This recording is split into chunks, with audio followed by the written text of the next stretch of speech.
目前伫个中华的中品风力发电公司呢，是当咧进行陆上风力发电机的施工的工程。也毋过，这个施工的地点呢，是离附近生活中心敢若300-400公尺尔。居民是讲，其实并无收到任何施工进程的这个通知甲说明，所以这支厂商是违法动工。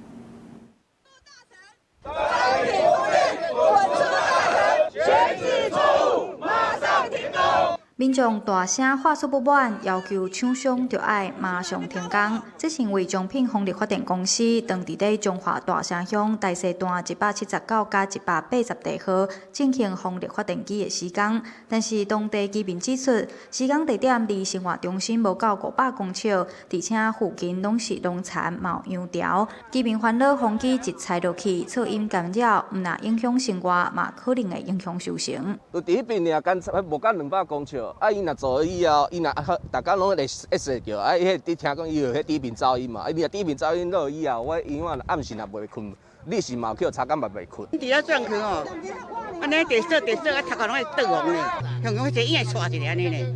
大城乡反风机自救会甲在地民众环保团体等等50-60个人站出来抗议。因指出，2023年中品风力发电公司开说明会，答应袂伫生活中心附近采风机。即阵厂商却无照片照行，施工进程嘛无任何通知，这支厂商违法动工。离阮庄头超过头近去啊啦！哦，你当时你也毋免反评，也毋免啥，你敢若讲决定要做，政府安尼敢袂伤过头下面？迄时阵办说明会，在地拢反对，是安怎？